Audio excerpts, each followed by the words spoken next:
En un principio parecía un disparo al aire, ¿no? Un globo de ensayo, mucho histrionismo de la señora Chirinos, sorprendió a muchos, ¿no? Hasta su propia bancada, José Williams estaba al costado y la miraba como diciendo, ¿qué estás diciendo? Pero de pronto consiguió un primer respaldo de Renovación Popular. El congresista Montoya dijo, bueno, esto puede ser una suerte de interpelación presidencial, figura que no existe, una novedad.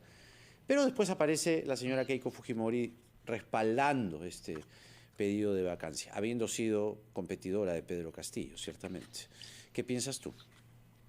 Sí, bueno, para empezar, hay que decir que este tipo de medidas que son extremas, son regulaciones extremas que están previstas en la Constitución, se han empezado a utilizar con cierta regularidad. Es decir, se ha convertido en parte del juego de nuestra democracia, para bien o para mal.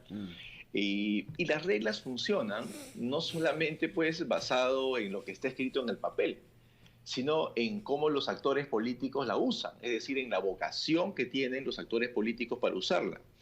Y en el Perú, pues, le estamos empezando a usar, no empezando a usar, ya estamos ya como una suerte de apropiación de esta medida extrema como algo bastante regular. Eso para comenzar. Segundo, esta medida en realidad puede ser, depende de cuánto los presidentes están blindados en el Congreso. ¿Okay? O sea, presidentes, lamentablemente hemos tenido, digo lamentablemente porque los presidencialismos sufren cuando el presidente no tiene mayoría parlamentaria.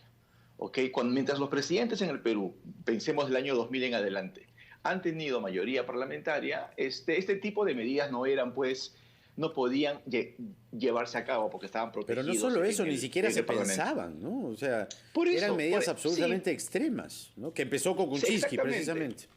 exactamente, pero la tentación empieza a legitimarse, lamentablemente, por la poca vocación de las oposiciones, cuando la oposición se da cuenta que tiene los votos para usar de manera arbitraria a veces este tipo de normas, ¿no? Entonces, ahora, se requieren 87 votos en el caso extremo. Y por lo tanto, eso significa que el Ejecutivo debería tener al menos 44 votos para defenderse, para protegerse. Y este gobierno, si vemos el nivel de cohesión que hay entre Perú Libre y Juntos por el Perú, podría llegar a tener los votos para evitar esta medida extrema, ¿no? Pero en varias oportunidades el mismo presidente de la República, bueno, ha cuestionado esta figura de la vacancia, le ha dicho vagancia incluso, y asegura que su fuerte, el respaldo, lo encuentra en la ciudadanía. Sin embargo, hay muchos eventos en los que el presidente no participó, cancela los viajes a último minuto, deja esperando a los ciudadanos por varias horas. ¿Esto crees que juegue un papel en contra del presidente en ese encuentro más populista que él tiene? Bien, normalmente uno esperaría que los presidentes impopulares, los presidentes con baja popularidad, son pues más fáciles de poder ser destituidos o se legitima de algún modo este tipo de medidas. Pero recordemos que Vizcarra fue destituido con un nivel de aprobación de más del 50%. Entonces, no habían protestas sociales, no estábamos ante una crisis, sino fue básicamente pues, el antojo de una oposición. Yo creo que, lamentablemente, como vemos en el país, las medidas legales, las medidas constitucionales se pueden interpretar para cualquier bando. Y en nuestra democracia lo único que previene de una destitución de este tipo es si el presidente está blindado o no en el Parlamento. A ese punto hemos llegado, que todo depende si el presidente tiene los votos o no. Claro, entonces, ¿cuánto se va minando la democracia de esta forma, no? Porque yo hacía la reflexión al inicio de esta entrevista. Si pasamos por el filtro de incapacidad para gobernar igual reacción, vacancia, nadie hubiera gobernado 5 años. O sea, si entramos a esa valoración de un gobierno a 120 días, ¿no? Por más que uno pueda pensar tal o cual cosa, unos ministros impresentables, pues, ¿no? Funcionarios que realmente dan vergüenza ajena y propia, porque estamos hablando del Estado peruano. Pero de ahí a una vacancia. Es que el nivel de polarización en el que ha entrado la sociedad peruana ha hecho menos tolerable los errores del gobierno y también, ¿por qué no decirlo?, la legitimidad del Congreso. O sea, esto hay que verlo por ambos lados, ¿no? No solamente hay que ver como un ataque al presidente, porque también hemos visto cómo ha habido intentos de deslegitimación a el Congreso, sobre todo con Vizcarra. Con Castillo no hemos visto esto, tanto como sí con el gobierno anterior. ¿Qué sucede? Que hemos entrado en un ciclo de polarización. Hay mucha más gente que se ubica al extremo izquierdo y al extremo derecho, y que por lo tanto la polarización electoral se prolonga, continúa, y lo que estamos viendo es precisamente la prolongación de esa polarización. Entonces, cualquier tipo de medida es vista con con menos tolerancia. Por ejemplo, hemos visto que ayer la presidenta del Consejo de Ministros tomó algunas medidas referidas a algunas empresas mineras, por ejemplo.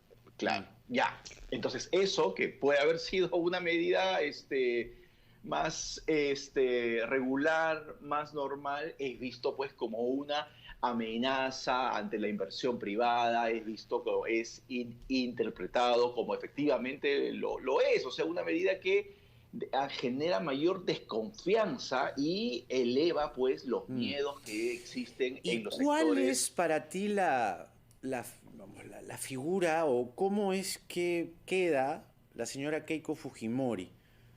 Digamos, asociada siempre ella, su partido, su bancada, a vacancias, a desestabilizar el país. Una vez más la señora Keiko Fujimori levanta las banderas de vamos a vacar un presidente, habiendo perdido la elección con el señor Castillo y habiendo perdido la elección la vez pasada con Kuczynski. Entonces, parece un poco de no aceptar derrotas. O sea, ¿cuál es el perfil para ti? ¿Cómo queda la señora Keiko Fujimori en esta situación?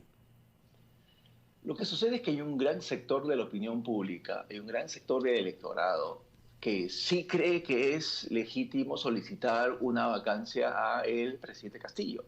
Es decir, ella está buscando representar, estemos de acuerdo o en desacuerdo con ella, hay que ver acá la interpretación. Hay un sector del electorado que le está pidiendo eso.